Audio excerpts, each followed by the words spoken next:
Karhutla Provinsi Jambi berhasil menekan jumlah luasan lahan yang terbakar.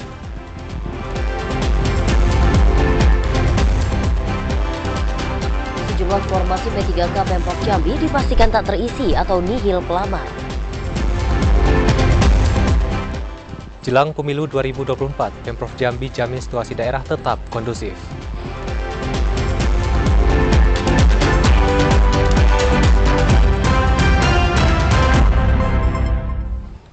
Assalamualaikum warahmatullahi wabarakatuh. Terima kasih saudara Anda kembali menyaksikan Jambi hari ini, edisi Senin 23 Oktober 2023.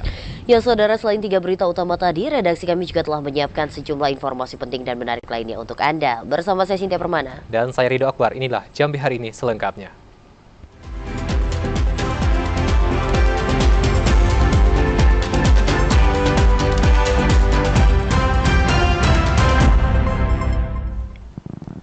Saudara, tim Satgas Karhutla berhasil menekan jumlah luasan lahan yang terbakar hingga titik api di Provinsi Jambi. Salah satu upaya yang berhasil dilakukan yakni dengan memadamkan api sedini mungkin di lokasi kebakaran.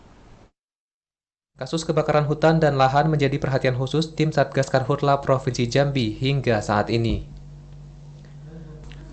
Hal ini dikarenakan kebakaran hutan dan lahan menjadi salah satu isu lingkungan yang dipersoalkan dalam beberapa bulan terakhir, khususnya saat puncak musim kemarau. Sejumlah penanganan terus dilakukan tim gabungan agar fenomena kabut asap yang sempat terjadi pada tahun 2015 dan 2019 tidak terulang kembali. PLH dan Satgas Karhutla Provinsi Jambi, Brigjen TNI Supriyono mengatakan, hingga saat ini tim gabungan telah berhasil menekan jumlah kebakaran hutan dan lahan di Provinsi Jambi. Upaya ini berhasil dilakukan petugas dengan cara memadamkan api sedini mungkin. Artinya hari ini kita Satgas Jambi dinyatakan sangat terkendali karena bila dibandingkan periode 4 tahun sebelumnya, kita dibandingkan 2019 yang lalu dengan periode yang sampai hari ini, pada 2019 kita kehilangan 160.000 hektar, maka hari ini kita baru di angka 1.134. Kalau kita perbandingkan maka kita baru mencapai 0,7% saja. Brigjen TNI Supriyono menegaskan, seluruh oknum yang nekat membakar hutan dan lahan akan dihukum sesuai perundang-undangan yang berlaku. Ashar, TVRI Jambi melaporkan. Menghadapi peralihan musim, pemerintah Kabupaten Muaro Jambi telah melakukan pemetaan dini terhadap daerah rawan bencana. Dari pemetaan ada 94 desa yang rawan banjir dan 29 desa rawan angin puting beliung. Memasuki peralihan musim dari musim kemarau ke musim penghujan, Badan Penanggulangan Bencana Daerah Kabupaten Muaro Jambi telah memetakan zona rawan bencana alam. Berdasarkan data BPBD, dari 11 kecamatan di Muaro Jambi, terdapat 94 desa yang rawan banjir. Puluhan desa ini merupakan daerah yang berada di sepanjang aliran sungai Batanghari dan anak sungai. Hasil pemetaan yang dilakukan juga terdapat 29 desa yang rawan terjadinya bencana angin puting beliung. Dengan pemetaan ini, diharapkan penanganan dapat dilakukan dengan cepat dan tepat, sehingga dapat meminimalisir korban jiwa apabila terjadi bencana. Ada beberapa bencana ya, seperti saat ini kan bencana karhutla, kemudian ada bencana banjir, kemudian tanah longsor dan angin puting beliung. Pemerintah Kabupaten Muaro Jambi juga gencar melakukan sosialisasi kepada masyarakat, terutama masyarakat yang tinggal di daerah rawan bencana, agar selalu meningkatkan kewaspadaan dan kesiapsiagaan dalam menghadapi bencana alam. Azam Afnan, TVRI Jambi melaporkan. Realisasi belanja pada APBD perubahan masih rendah di tengah mepetnya waktu pelaksanaan. DPRD Provinsi Jambi minta Pemprov Jambi segera mempercepat realisasi belanja APBD tahun 2023. DPRD Provinsi Jambi minta pemerintah Provinsi Jambi segera mempercepat realisasi belanja APBD tahun 2023 untuk mendukung percepatan pembangunan perekonomian masyarakat. Ketua DPRD Provinsi Jambi, Edi Purwanto mengatakan, setelah APBD perubahan resmi disahkan, percepatan realisasi harus diupayakan Pemprov Jambi secara maksimal. Hingga awal Oktober, realisasi belanja APBD masih di bawah 70%. Di tengah terbatasnya waktu penggunaan anggaran hingga akhir Desember mendatang. Upaya percepatan khususnya untuk belanja langsung kepada masyarakat harus dapat dilakukan pemerintah melalui strategi realisasi yang baik dari masing-masing organisasi perangkat daerah. Edi Purwanto menegaskan, Pemprov Jambi harus mampu memastikan realisasi belanja APBD dapat berjalan maksimal, agar anggaran daerah yang diperuntukkan bagi hajat hidup orang banyak ini tidak menjadi silpa.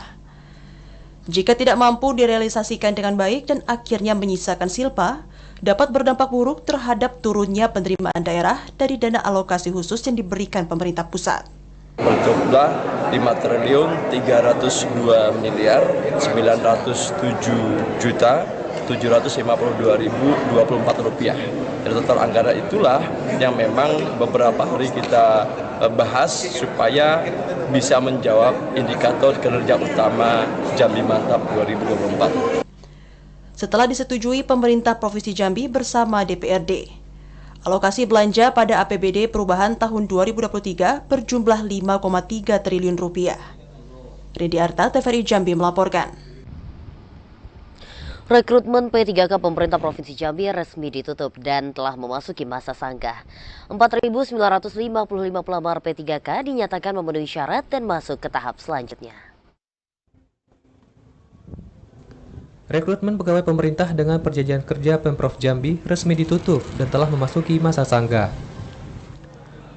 4.955 peserta yang telah dinyatakan lolos seleksi administrasi dan berhak lanjut ke tahap selanjutnya.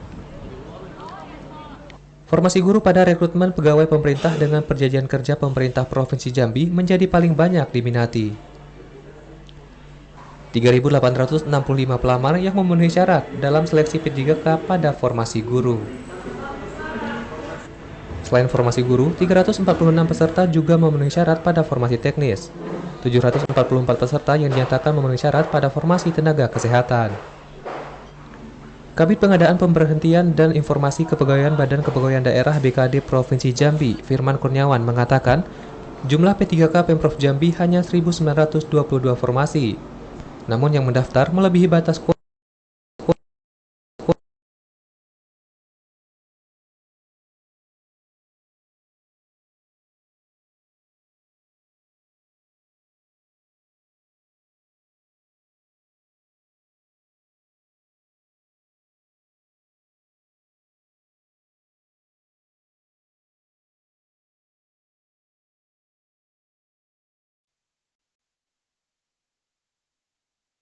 Dan 22 tenaga teknis.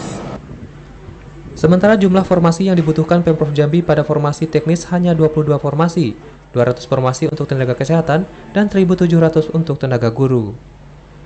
Joko, TVRI Jambi melaporkan.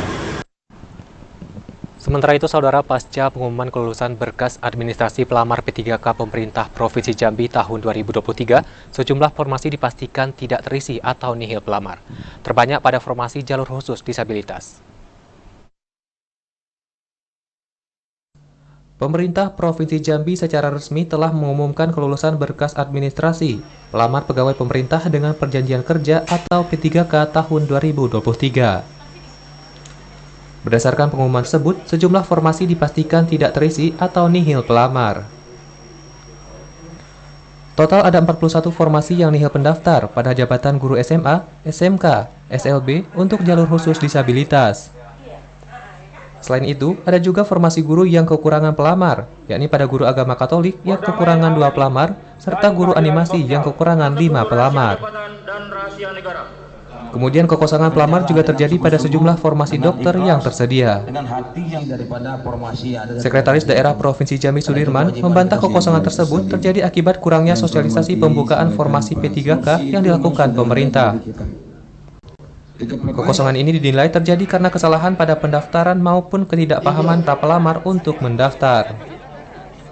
Sekda memastikan kekosongan pelamar pada sejumlah formasi tersebut akan tetap dibiarkan dan proses rekrutmen akan terus berjalan tanpa perpanjangan waktu pendaftaran. Pengumuman kelulusan berkas yang dirilis pemerintah, total ada 377 pelamar yang dinyatakan tidak memenuhi syarat dari 4.955 lamaran yang masuk. Persyaratan berarti ketika tidak terpenuhi, ya ditinggalin. Artinya kota itu tidak terpenuhi, mungkin akan kita ajukan lagi untuk tahun depan. Ini kurang sosialisasi atau seperti apa ini, Pak? Itu sudah bisa jadi nih, bisa jadi. Ini kan karena sistem aplikasi. Ya. Yang kedua, itu ada pola baru kan, seperti materai segala macam. Ya. Jadi ada teknologi yang menggunakan aplikasi itu, sehingga bisa jadi ketidakpahaman atau tidak terkomunikasikan dengan baik, sehingga persyaratannya tidak masuk dalam aplikasi. Berdasarkan keputusan pemerintah pusat, untuk tahun 2023, pemerintah Provinsi Jambi mendapat alokasi 1.922 formasi P3K. Dengan rincian 1.700 merupakan tenaga guru, 200 tenaga kesehatan, dan 22 tenaga teknis. Randy Arta, TVRI Jambi, melaporkan. Saudara, tetaplah bersama Jambi hari ini karena kami masih akan kembali dengan sejumlah informasi penting dan menarik lainnya. Di antaranya, keterwakilan perempuan yang duduk di kursi legislatif haruslah memiliki integritas dalam memperjuangkan hak-hak kaum perempuan.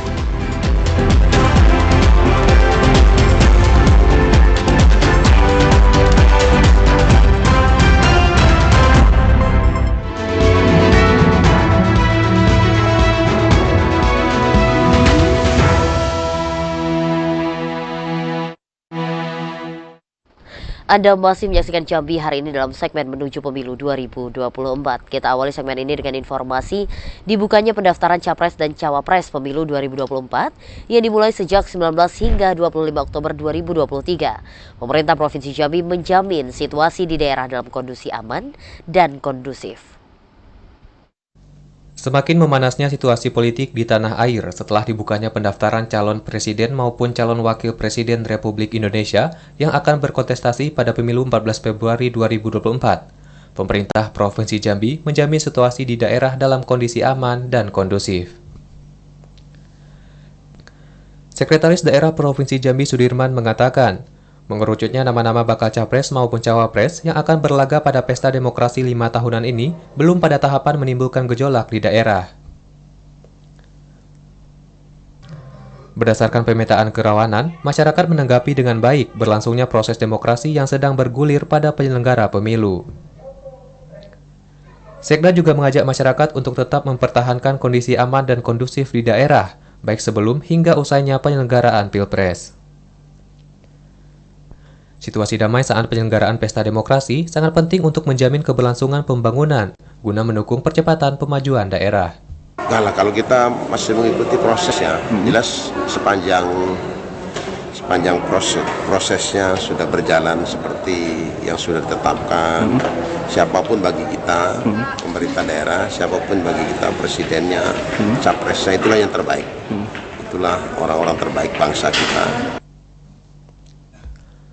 Komisi Pemilihan Umum telah menetapkan waktu pendaftaran Capres dan Cawapres Pemilu 2024, dimulai tanggal 19 hingga 25 Oktober 2023. Randy Arta, TVRI Jambi, melaporkan.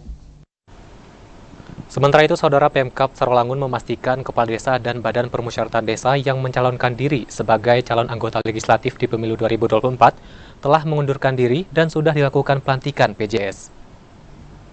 3 orang kepala desa di Kabupaten Sarolangun dipastikan telah mengundurkan diri dari jabatannya sebagai kepala desa. Ketiga orang kepala desa ini mundur karena ikut mencalonkan diri sebagai calon anggota legislatif di Pemilu 2024. Ketiga kades tersebut yakni Tobrani Kepala Desa Salak Baru Kecamatan Batang Asai, Rusdianto Kepala Desa Guruh Baru Kecamatan Mandiangin Timur, dan Buhori Kepala Desa Gurun Mudo Simpang Kecamatan Mandiangin. Selain kepala desa, 3 orang anggota Badan Permusyawaratan Desa atau BPD dipastikan juga telah mengundurkan diri. Kepala Dinas Pemberdayaan Masyarakat dan Desa DPMD Kabupaten Sarolangun, Mulyadi, mengatakan untuk kepala desa yang mengundurkan diri telah melakukan pergantian dan pelantik pejabat sementara, agar roda pemerintahan di desa tetap berjalan sebagaimana biasanya. Kades ada 3 orang, BPD ada 3 orang, yang mencalonkan diri tersebar di beberapa partai politik. Yang lain tuh, perangkat desa lainnya? Tidak ada. Cuma 6 orang terbang ya? BPD yang mau kepala desa. Mulyadi juga menyampaikan, kepala desa yang mundur sebagai caleg 2024 tidak akan dilakukan pemilihan kepala desa antar waktu, karena masa kepemimpinannya kurang dari 1 tahun. Edi Kusnadi, TVRI Jambi, melaporkan. Sementara itu, saudara, keterwakilan perempuan sebanyak 30% di dalam parlemen diharapkan dapat terwujud di Dewan Perwakilan Rakyat Daerah DPRD Tanjung Jabung Barat. Keterwakilan perempuan harus memiliki integritas dalam memperjuangkan hak-hak kaum perempuan di bumi Serengkudayung serentak ketujuan. Salah seorang pemerhati perempuan di Kabupaten Tanjung Jabung Barat, Yuliawati, mengatakan kaum perempuan harus cerdas dalam memilih pemimpin dan tidak berdasarkan politik uang serta memiliki kedekatan semata. Figur-figur perempuan yang bertarung dalam Pileg 2024 harus memiliki latar belakang dan memahami isu-isu perempuan. Adanya keterwakilan perempuan yang ada di dalam fraksi dewan itu bisa melaksanakan yang namanya aspirasi perempuan ini kan banyak, seperti masalah perempuan yang tidak punya pekerjaan, perempuan yang harus mengayomi anaknya tanpa suami, itu kan termasuk masalah-masalah perempuan. Sebagai perempuan, Yuliawati berharap kader perempuan yang diusung partai politik memiliki catatan sebagai aktivis perempuan atau berjuang terhadap hak-hak perempuan. Didi Haryadi, TVRI Jambi melaporkan. Jajaran Polres Sarolangun menyiagakan 269 personel pada pemilu 2024. Selain mengamankan rangkaian masa kampanye dan tahapan pemilu, personel Polres Sarolangun juga akan disiagakan untuk menjaga kantor KPU dan Bawaslu. 269 personel Polres Sarolangun dilibatkan dalam pengamanan operasi Mantap Brata. Jumlah tersebut masih dibantu dari personel TNI, Satpol PP, Dinas Perhubungan, Brimopolda Jambi, dan elemen masyarakat lainnya. Kabak Operasional Polres Sarolangun Kompol Ahmad Bastari Yusuf mengatakan, operasi Mantap Brata dilaksanakan selama 222 hari, secara bertahap mulai tanggal 19 Oktober 2023 hingga 20 Oktober 2024. Pada tahun 2023, operasi Mantap Brata digelar selama 74 hari, sementara pada tahun 2024 selama 148 hari sesuai dengan surat perintah tugas. Kompol Ahmad Bastari Yusuf memastikan, jelang masa kampanye dan tahapan pemilu 2024, situasi Kamtibmas di Kabupaten Sarolangun dalam keadaan aman dan kondusif. Kalau pelaksanaan itu nanti kami menyesuaikan. Kalau untuk secara keseluruhan di dalam operasi Mantap Brata ini, untuk Polres sendiri kami 2/3 kekuatan. Dari 2/3 kekuatan itu berarti karena yang terlibat operasi itu 269 orang. 269 orang itulah yang akan kita bagi di dalam tahapan-tahapan pemilu. Dari hasil pemetaan yang telah dilakukan, wilayah Kabupaten Sarolangun masuk dalam kategori kurang rawan. Meski tergolong kondusif, namun seluruh personel diminta tetap bersiaga. Edi Kusnadi, TVRI Jambi melaporkan. Ya, saudara, 6.058 kotak suara untuk pemilu 2024 tiba di gudang logistik KPU Merangin. Dari jumlah itu, 3 kotak suara ditemukan rusak. Logistik pemilihan umum tahun 2024 berupa kotak suara tiba di gudang logistik KPU Kabupaten Merangin. Kotak suara yang berjumlah 6.058 itu diperuntukkan untuk 1.202 tempat pemungutan suara atau TPS se-Kabupaten Merangin. Anggota KPU Merangin Divisi Teknis dan Penyelenggaraan Khairul Ihwan mengatakan, dari jumlah kotak suara yang datang, 3 kotak suara ditemukan rusak. Kotak suara yang rusak itu ditemukan saat pemindahan dari truk pengangkut ke gudang logistik KPU. Kerusakan ini nantinya akan diusulkan kembali ke KPU Provinsi untuk dilakukan penambahan sebelum batas waktu yang ditentukan. Untuk keamanan gudang logistik, selain menugaskan petugas khusus, KPU Merangin juga menugaskan pihak kepolisian yang berjaga secara bergantian selama 24 jam. Tak hanya itu, KPU juga menambah 11 kamera pengawas CCTV yang terhubung langsung ke kantor KPU Merangin. Setelah menerima distribusi kotak suara ini, KPU Merangin menunggu kedatangan bilik suara, tinta, dan kelengkapan lainnya. Jika kelengkapan pemilihan sudah terpenuhi, baru akan didistribusikan ke TPS-TPS yang ada di Kabupaten Merangin. Jadi kotak suara yang sudah kita terima itu sejumlah 6.058 kotak. Proses selanjutnya apa lagi? Jadi untuk selanjutnya kita masih menunggu kedatangan untuk bilik suara ya. Yang informasi sementara ini sudah dalam perjalanan dan kita Kabupaten Merangin sudah siap ya untuk menerima kedatangan bilik suara. Setiap satu TPS nantinya akan menerima 5 kotak suara, masing-masing untuk pemilihan Presiden dan Wakil Presiden, Dewan Perwakilan Daerah RI, Dewan Perwakilan Rakyat Daerah RI, DPRD Provinsi, dan DPRD Kabupaten Kota.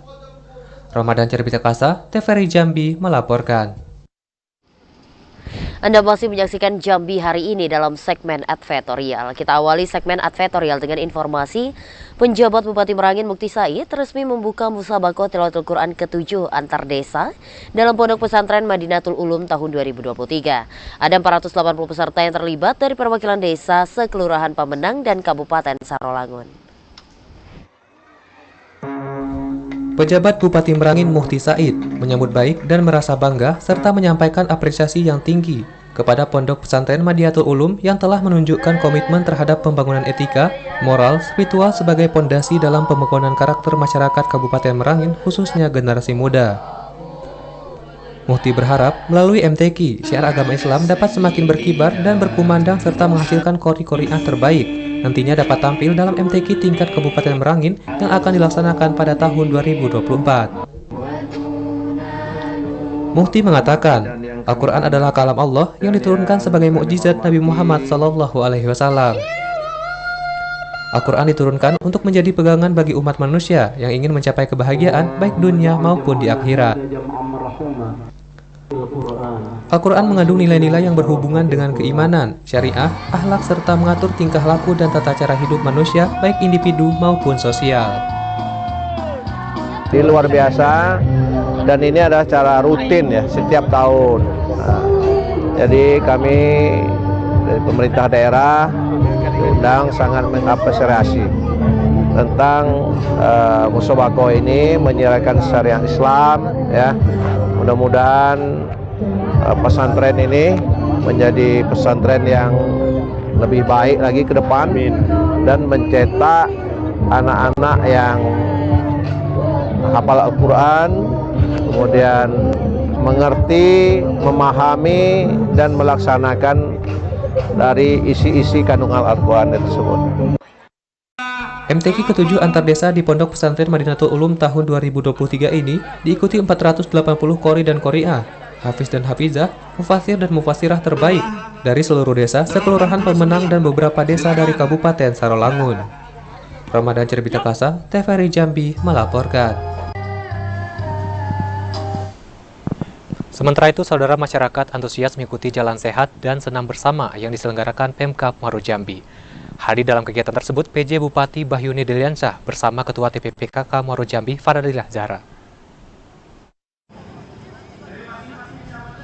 Ratusan masyarakat ikut meramaikan kegiatan jalan sehat dan senam bersama pejabat Bupati Muaro Jambi Bahyuni Deliansyah.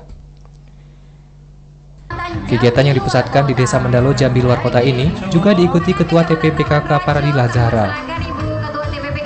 Usai mengikuti jalan sehat dan senam bersama, PJ Bupati Bahyuni Deliansyah memberikan door prize kepada masyarakat yang beruntung pada kegiatan tersebut.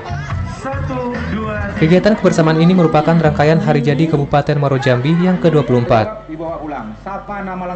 PJ Bupati Bahyuni mengatakan, jalan sehat dan senam bersama selain untuk mempererat kebersamaan antar pemerintah dengan masyarakat, kegiatan ini juga menambah semangat berolahraga dalam menjalani pola hidup yang sehat. Ini semua saya dengan Pak Sekda bersepakat untuk melayani masyarakat Muaro Jambi ini sampai ke level bawah. Jadi ulang tahun ini kita meriahkan, artinya untuk seluruh masyarakat Muaro Jambi. Kami seluruh pemerintah memberikan yang terbaik untuk masyarakat. Makanya kami hadir di masing-masing kecamatan yang ada di Kabupaten Muaro Jambi. Setelah membagikan berbagai hadiah kepada masyarakat, pejabat Bupati Bahyuni Deliansyah bersama rombongan meninjau langsung stand pelayanan Adminduk. Kemudian peninjauan stand sunatan massal dan donor darah. Azam Afnan, TVRI Jambi melaporkan. Memeriahkan hari ulang tahun ke-58 Kabupaten Bungo tahun 2023, Bupati Masuri membuka Festival Batik. Dalam rangka memeriahkan hari ulang tahun ke-58 Kabupaten Bungo tahun 2023, Bupati Bungo Masuri secara resmi membuka Festival Batik yang diselenggarakan di Arena MTQ Baru, Kecamatan Rimbo Tengah. Penyelenggaraan Festival Batik merupakan salah satu cara untuk melestarikan dan menggairahkan masyarakat, khususnya generasi muda, untuk lebih mencintai batik Bungo. Bupati Bungo Masuri mengatakan, Festival batik ini bukan sekedar menampilkan peserta berpakaian batik di atas panggung, tapi diharapkan dapat mampu menggerakkan serta menumbuhkan kecintaan masyarakat akan batik bungo yang memiliki ciri khas tanduk ruso. Bupati juga berharap masyarakat dapat terus mengembangkan batik bungo, karena penggunaan batik saat ini tidak hanya pada acara formal, tapi bisa disesuaikan dengan konten berbagai acara. Sementara itu, pagelaran Festival Batik di Kabupaten Bungo rutin dilaksanakan tiap tahun. Sementara itu, berdasarkan data Dinas Perindako Bungo, hingga tahun 2023, sudah 30 motif batik Kabupaten Bungo dipatenkan. Dari 30 yang dipatenkan tersebut, terdapat satu batik yang menjadi ciri khas dari batik Bungo, yakni dengan motif tanduk ruso. Pertama-tama sambil itu sudah kita laksanakan yang ke-9 kali. Nah, kita patut berbangga di Kabupaten Bungo, ada batik khas kita Kabupaten Bungo, ada sudah lebih 30 yang kita patenkan. Namun dari 30 itu ada satu batik yang menjadi ciri khas Bungo, yaitu batik motif tanduk ruso. Nah, motif ini dari semua motif-motif yang kita patenkan, mesti di setiap batik Bungo ini ada tanduk rusonya. Inilah kebanggaan kita. Sudah banyak secara nasional orang sudah tahu. Nah, ini perlu kita pertahankan, perlu kita kembangkan. Festival Batik tahun 2023 ini merupakan tahun ke-9 yang dilaksanakan pemerintah Kabupaten Bungo. Berlangsung 2 hari dengan melibatkan peserta dari mahasiswa, siswa SMA, SMK, dan SMP serta kepala OPD di lingkup Pemkab Bungo. Muryandi, TVRI Jambi melaporkan.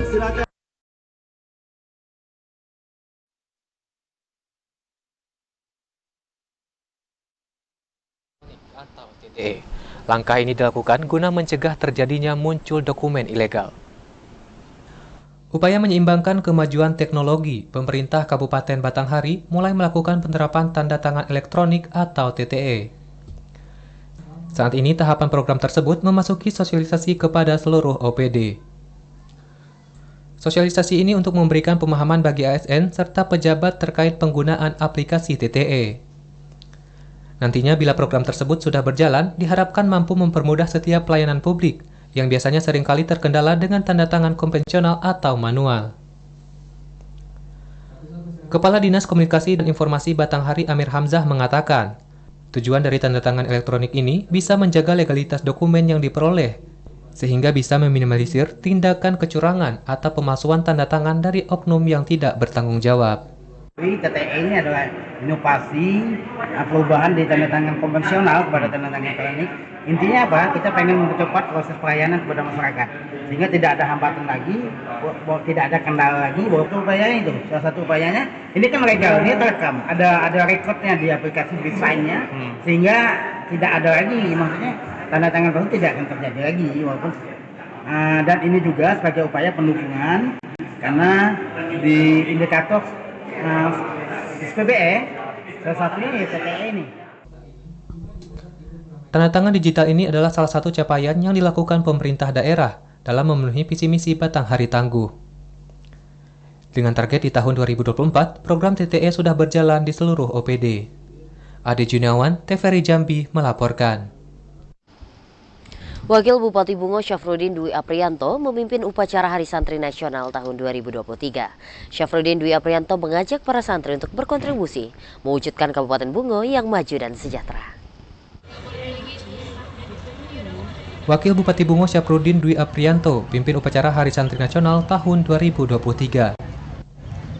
Upacara yang dipusatkan di Masjid Agung Al-Mubarak Muara Bungo ini mengusung tema Jihad Santri Jayakan Negeri.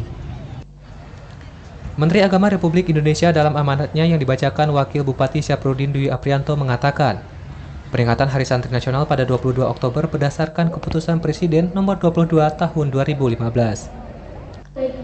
Hari Santri Nasional merupakan momentum penting dan bermakna bagi seluruh rakyat Indonesia.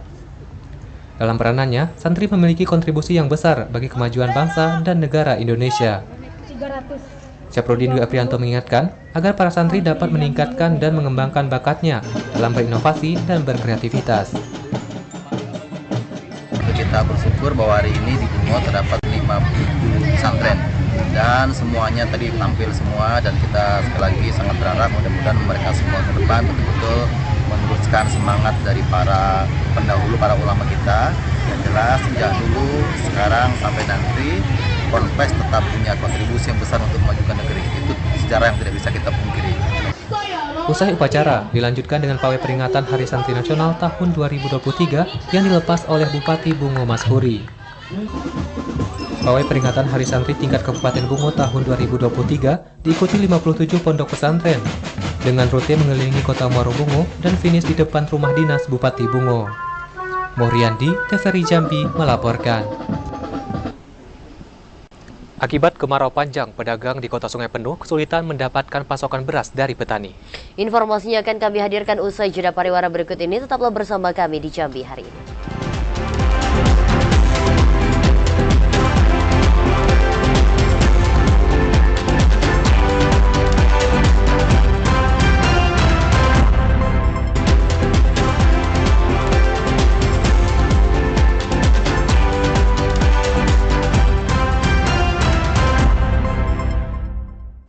Terima kasih saudara, Anda kembali di Jambi hari ini.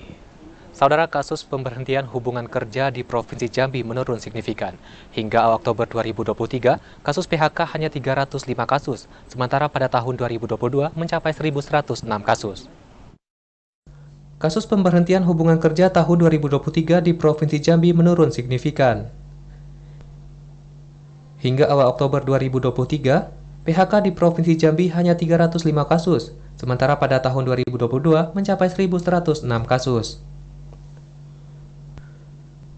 Turunnya kasus PHK itu disebabkan kondisi keuangan perusahaan yang mulai stabil, sehingga perusahaan tidak melakukan pengurangan jumlah karyawannya.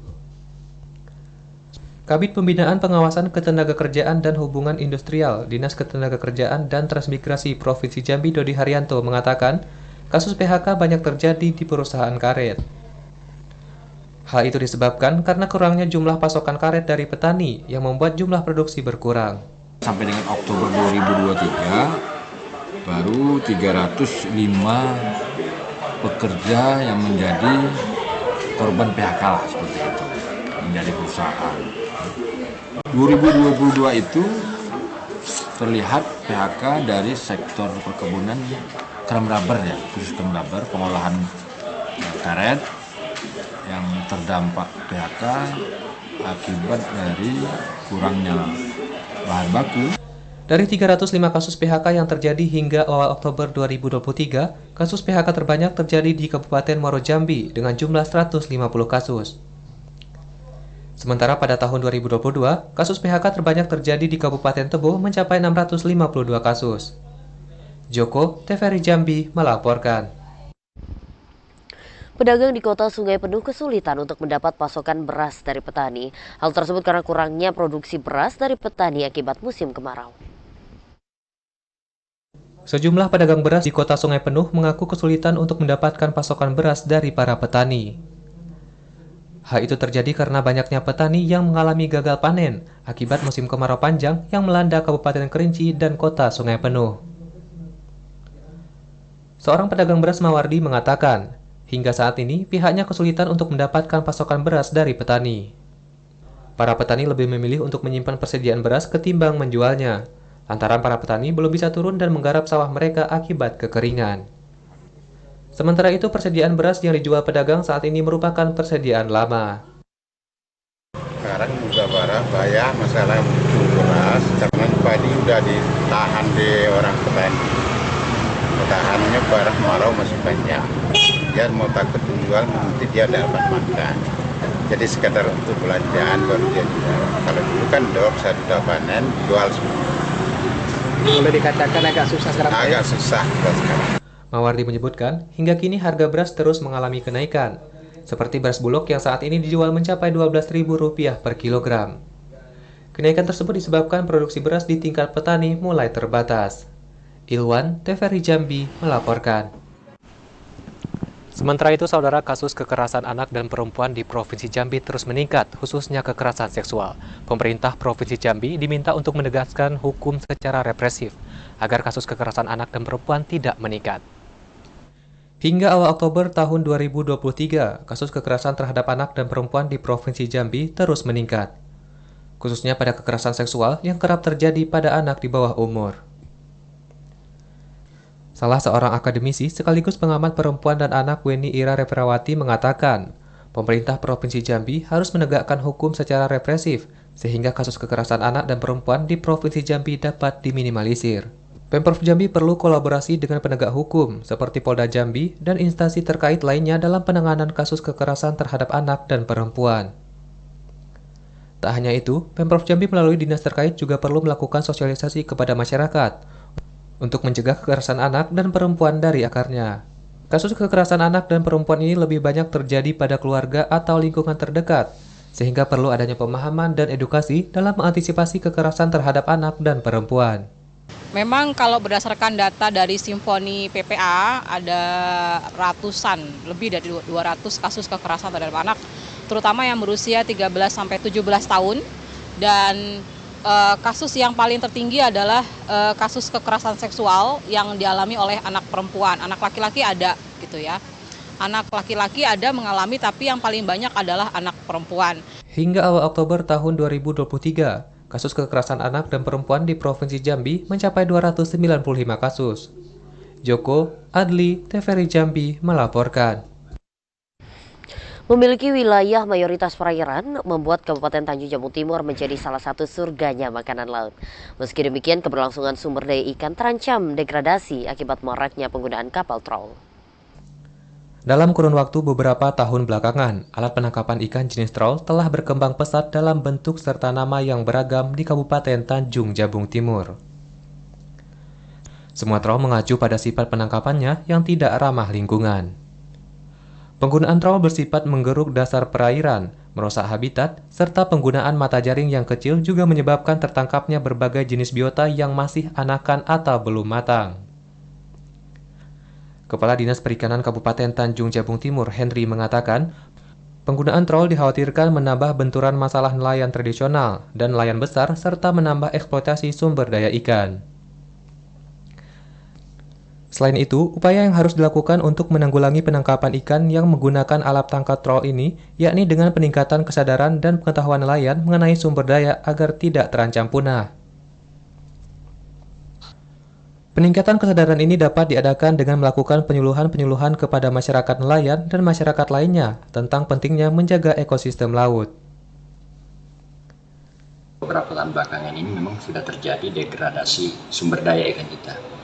Nah, ini kenapa terjadi degradasi itu ada beberapa faktor sebenarnya Pak Arief. Pertama memang 2-3 tahun belakangan yang kemarin itu memang sangat marak trol-trol beroperasi di luar. Nah ini salah satu penyebab kerusakan yang luar biasa terhadap sumber daya ikan kita. Nah yang selain faktor lain juga itu kondisi mangrove kita. Kondisi mangrove kita juga sudah banyak terjadi degradasi, banyak mungkin ada yang longsor. Ada beberapa tempat mungkin juga ada pembabatan mungkin. Henry berharap pemerintah Provinsi Jambi perlu mengatur cantrang dan trol berupa jalur operasinya hingga penetapan lokasi penangkapan agar nelayan dan industri perikanan hidup kembali. Kliva Patria, TVRI Jambi melaporkan. Dan saudara, informasi tadi sekaligus menutup perjumpaan Jambi hari ini. Terima kasih atas perhatian dan kebersamaan Anda. Saya Ridho Akbar. Dan saya Cynthia Permana bersama kerabat kerja yang bertugas pamit undur diri. Wassalamualaikum warahmatullahi wabarakatuh dan sampai jumpa.